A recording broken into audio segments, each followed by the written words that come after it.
পৃথিবীতে সুখ বলে আমি একটা সিকোয়েন্স ওকে ব্রিফ করলাম বা সিকোয়েন্স রাখা, ওর মনে হলো সিকোয়েন্সটা অন্যভাবে করলে ওর কাছে ভালো লাগবে, ও ওইটা করতে চাইতো। নাম ভালোবাসা। সালমান এত মেধাবী ছিল, মানে ওর উপরে চাপিয়ে দেওয়া যেত না। ও 100% কনসিভ করতে না পারলে কাজ করতে চাইতো না। তার নাম প্রেম। প্ল্যানিং তৈরি করে ফেলেছিল, নেক্সট সে সিনেমা প্রডিউস করবে, আমি তার প্রোডাকশনের ডিরেক্টর এবং পার্টনার।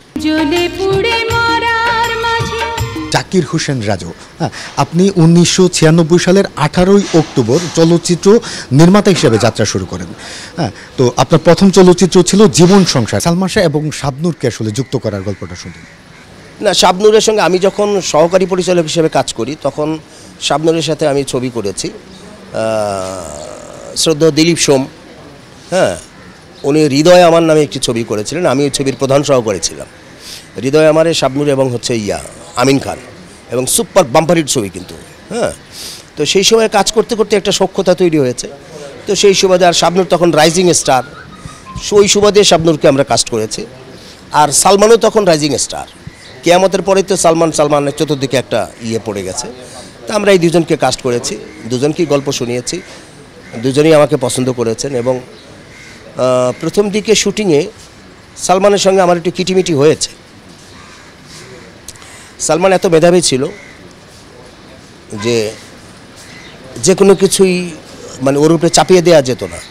ও 100% কনসিভ করতে না পারলে কাজ করতে চাইতো না। তারপরে হচ্ছে যে আমি একটা সিকোয়েন্স ওকে ব্রিফ করলাম বা সিকোয়েন্স রাখা, ওর মনে হলো সিকোয়েন্সটা অন্যভাবে করলে ওর কাছে ভালো লাগবে, ও ওইটা করতে চাইতো, ঘুরে বেড়াইতে চাইতো। কিন্তু আমি নড়তাম না আমার জায়গা থেকে। এইটা নিয়ে ওর সাথে আমার একটু খিটিমিটি হয়েছে, হ্যাঁ, প্রথম দিকে।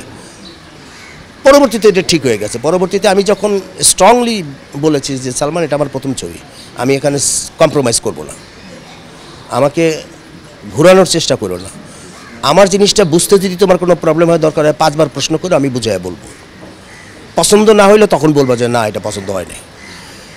তারপরে এইভাবে করতে করতে যখন 7-8 দিন কাজ করলাম আমরা, তখন সালমান বুঝে গেছে, হ্যাঁ।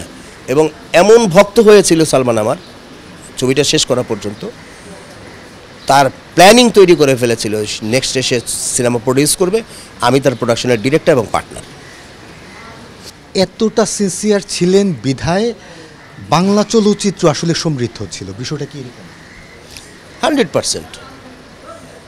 আগের সময় যে তারকা নায়কগুলি ছিল তার মধ্যে আমি 4 জনকে নিয়ে কাজ করেছি, রাজ্জাক ভাই, আলমগীর ভাই, ফারুক ভাই, সোহেল রানা, 4 জন বড় তারকা। 4 জনের ক্ষেত্রেই দেখেছি সিনসিয়ারিটির কোনো ছিল না। রাজ্জাক ভাইকে নিয়ে কাজ করে গিয়ে তো আমি মানে হাঁপিয়ে উঠেছিলাম। আমরা তো এই জেনারেশনে কি হয়, আমি এইখান থেকে শুটিংয়ে ওই ঝর্ণা স্পটের সামনে শুটিং, আচ্ছা ওইখানে গিয়ে লাইট ফাইট সব রেডি করলাম, তারপরে গিয়ে আর্টিস্ট ডাকো, হ্যাঁ, আর্টিস্ট ডাকতে লোক পাঠাইছি, তারপরে দেখা গেছে যে আধা ঘন্টা দেরি করে তারপরে আর্টিস্ট আসছে হাসপাতালে স্পটে। অথচ রাজ্জাক ভাইয়ের ক্ষেত্রে হয়েছে কি জানো, যে এখানে শুটিং শেষ হয়েছে, রাজ্জাক ভাই ওই শুটিং শেষ হওয়ার সাথে সাথে জিজ্ঞেস করছেন তোমার পরবর্তী স্পট কোনটা, হ্যাঁ। আমি বললাম ঝর্ণা স্পটের সামনে। উনি আগে একা গিয়ে ঝর্ণা স্পটে বসে আছেন। রাজ্জাক সাহেব যখন ঝর্ণা স্পটে গিয়ে বসে আছেন, তখন তো এইদিকে আমাদের জিনিসপত্র নিয়ে হামতাম দৌড়ে লেগে গেছে যে রাজ্জাক ভাই বসে আছে, বরং আমরা তার পিছনে দৌড়িয়ে পারতাম না, এইরকম ছিলেন রাজ্জাক ভাই। তো ওই সময়ের নায়ক নায়িকাদের সিনসিয়ারিটি এবং কাজের প্রতি যে ভালোবাসা ছিল, এটা অসীম।